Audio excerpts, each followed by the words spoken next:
오늘 우리가 읽은 신명기 18장 1절부터 14절까지의 말씀을 끝으로 한동안 신명기 묵상을 멈추고 이 시편을 몇 번 다룬 다음에 다음 주부터는 본격적으로 마가복음에 대해서 묵상하게 될 예정입니다. 그리고 예수 그리스도의 여정에 대해서 묵상을 다 마치고 나서 이제 부활절을 기점으로 다시 신명기 묵상으로 돌아오게 될 예정입니다. 그렇기 때문에 오늘 말씀이 이제 몇 달 뒤에 이제 저희가 부활절이 끝나고 났을 때 다시 이 말씀 이후부터 다뤄야 된다라는 것을 기억하시면서 여기서 이거를 무게중심을 잘 찍어놔야 나중에 돌아올 때 헷갈리지 않을 수 있거든요. 그래서 우리가 지금 어떤 말씀을 묵상하고 있는 건지 위치에 대해서 먼저 이야기를 드린 후에 오늘 말씀을 묵상하며 제가 느낀 지점들을 함께 나누려고 합니다.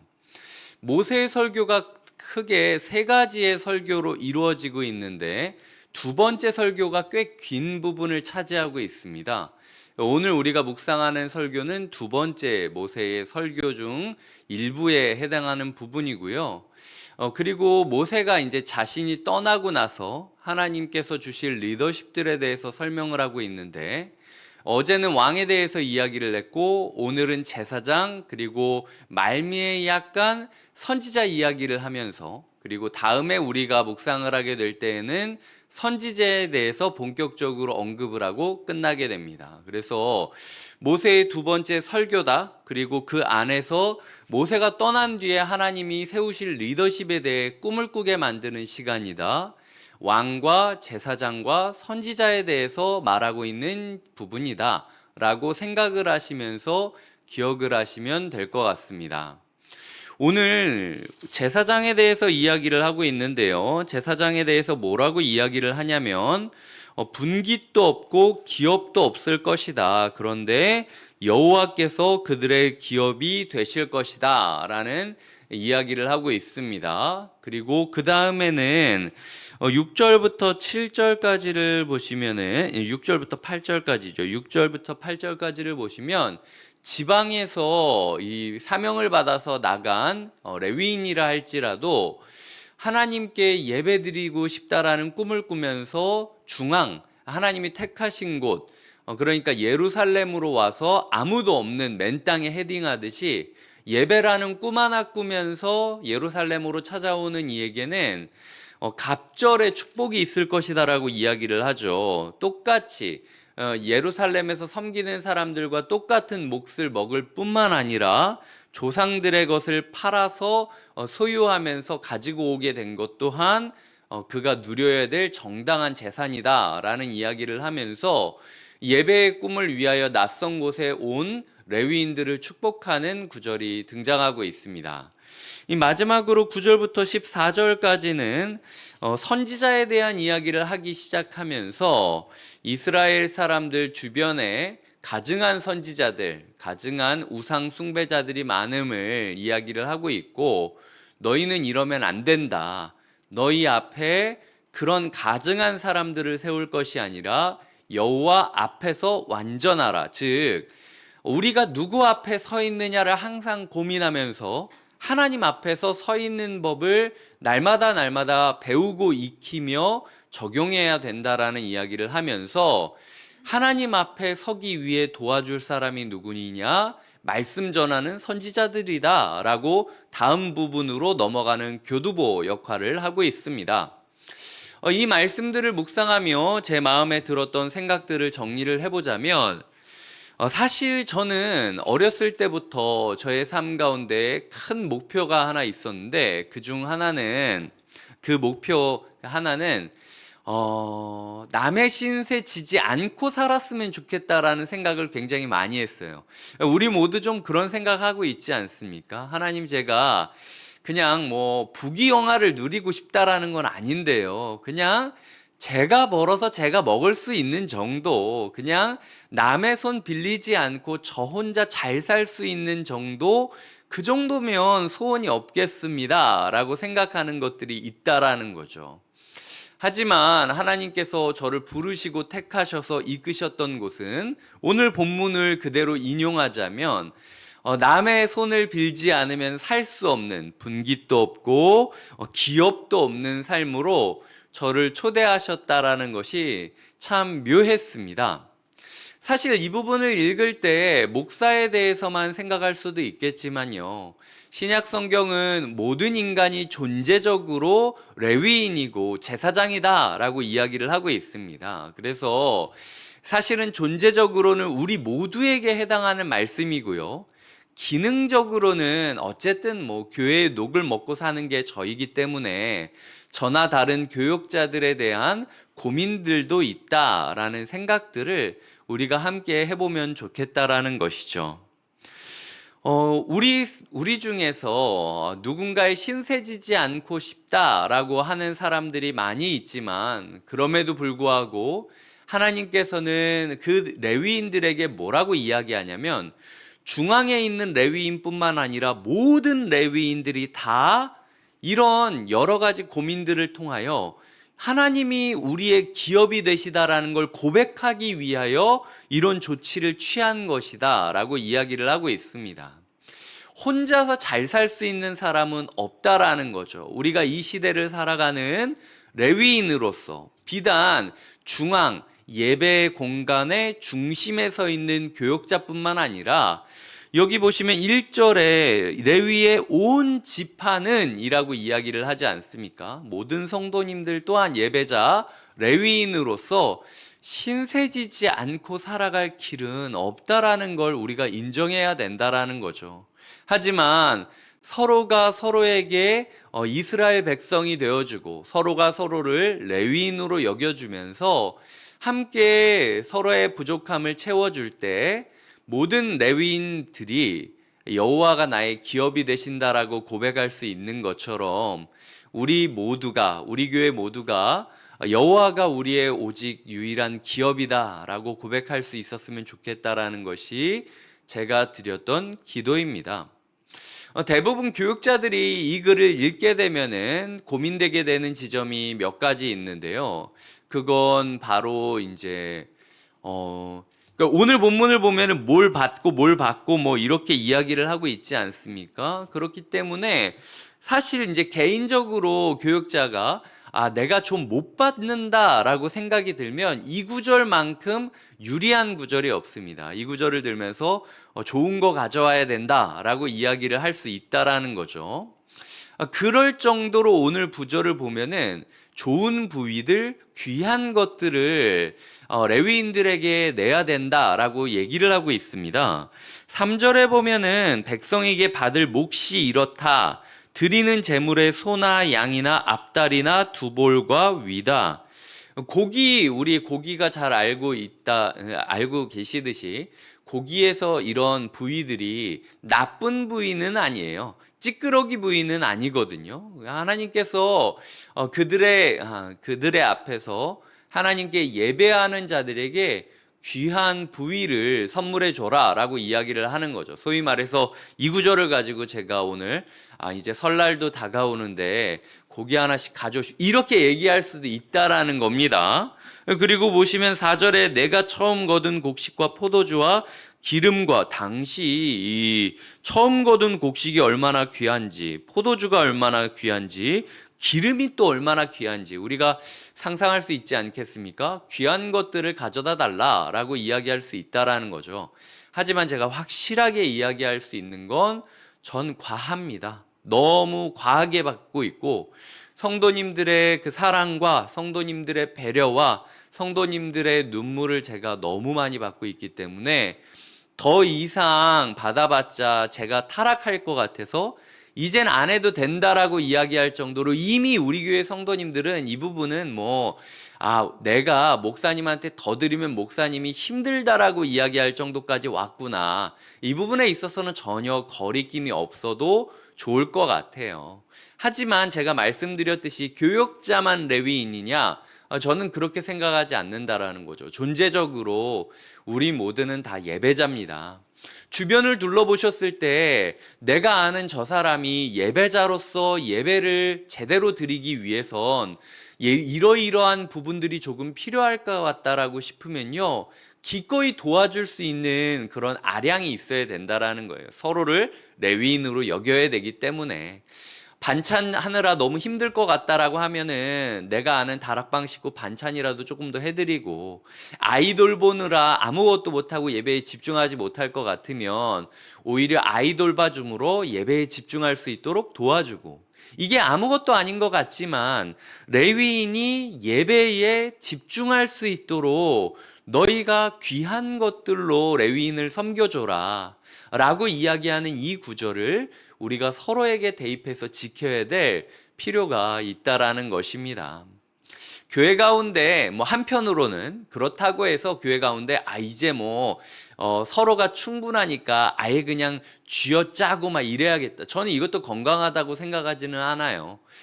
교회가 예전에 교역자들을 대하는 태도는 굉장히 이게 의도적으로 그러는 건 아니지만 교역자들에게 돈을 살 수 없는 정도로 최저생계 이하 정도로 지급을 하면서 가끔 이렇게 돈을 찔러주시는 분들로 인하여 살게 만드는 그런 교회들도 있었습니다. 우리 교회는 아니지만 그것들을 제가 보면서 느꼈던 건 결국은 그런 구조로 가다 보면요, 교역자나 이런 중요한 사람들이 돈을 주는 사람의 눈치를 보면서 사역할 수밖에 없게 되는 거예요. 저는 그거는 건강한 구조는 아니라고 생각을 해요. 결국에는 교육자들 또한 자립할 수 있도록 여건을 만들어 주어야 되는 책임이 교회에 있다라는 거죠. 일단 교회 입장에서 봤을 땐 그냥 다 전임 교육자로 세우고 그냥 다 헌신 봉사하게 하면서 교육자들은 하나님이 벌어 먹이시고 먹여 살리시니까 기도하시라고 이야기를 하면서 먹고 살기 어려울 정도의 돈을 줄 수도 있겠지만, 제가 이제서야 우리 교회 가운데 전임 교육자가 생기게 되었던 이유가 교회가 준비되지 않은 상태로 그저 열정만을 강요하면서 전임 교육자들을 막 세워놨다가 우리 교회는 시작한 지 얼마 안 되는 교회니까 이렇게 힘들어도 조금 참으라고 얘기하는 건 건강하지는 못하다라는 생각이 들었던 거죠. 일단 세웠으면 그 사람이 사역만 생각하고 달릴 수 있도록 도와줄 필요가 있다라는 겁니다.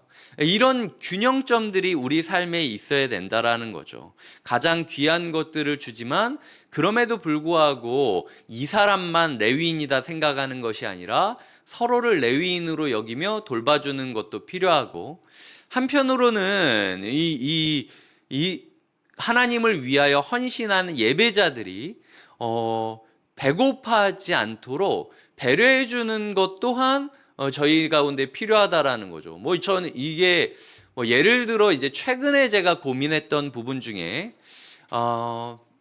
오케이. 이런 부분들에 대해서 교회에서 어디까지 사람들에 대해서 대우를 해주고 배려해 주어야 될지에 대해서 여러 고민들이 있지만, 그럼에도 불구하고 우리가 책임진 사람만큼은 그 사람이 자립할 수 있도록 도와주자라는 부분들이 우리 가운데 질문으로 남아 있어야 된다라는 거죠. 사실상 지금 성도님들은 잘 모르실 수 있겠지만 교육자들 사회에서는 이중직에 대한 논의가 굉장히 활발하게 이루어지고 있습니다. 근데 이게 교육자라 성도님의 삶을 이해하기 위해서 나는 일을 더 하겠다, 이런 긍정적인 꿈에서 시작된 게 아니고요. 성도님들도 빠듯하고 우리도 이제 사례를 너무 못 받으니까 오히려 사역을 좀 소홀히 하더라도 일단 먹고 사는 건 하자라는 취지로, 사실은 그렇게 부정적인 의미에서 시작되는 이중직 논의가 많이 있을 때가 있어요. 그래서 우리 같은 경우 한 사람을 전임 교육자로 세웠으면 이 지점에 있어서 자립할 수 있도록 도와주는 것이 필요하다라는 것, 그리고 여기까지 잘 왔다라는 사실을 우리가 잊지 않았으면 좋겠습니다.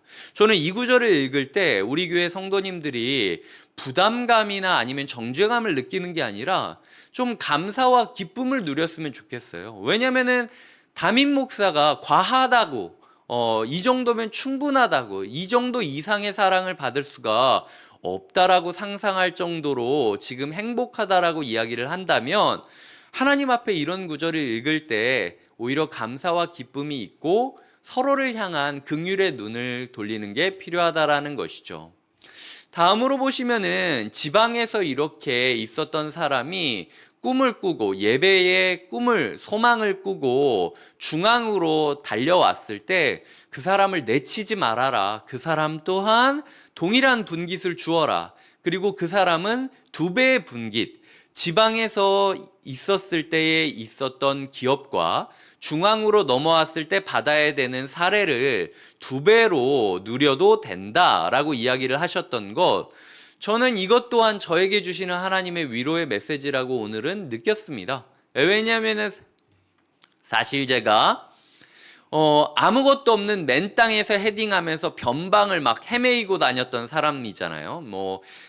아무도 모르고 있을 때에 예배의 꿈을 꾸면서 진정한 예배를 드리고 진정한 사역을 배우기 위해선 내가 어디든 가겠다라고 생각을 해서 100주년 기념교회로 제가 갔을 때 많은 교육자분들이 저한테 사실은 굉장히 사랑이라는 이름으로 심한 말을 했습니다. 넌 거기 가면은 이제 너의 인생은 성공하지 못한다. 너 왜 이렇게 바보 같냐? 너 너무 단기적으로만 보는 것 같다.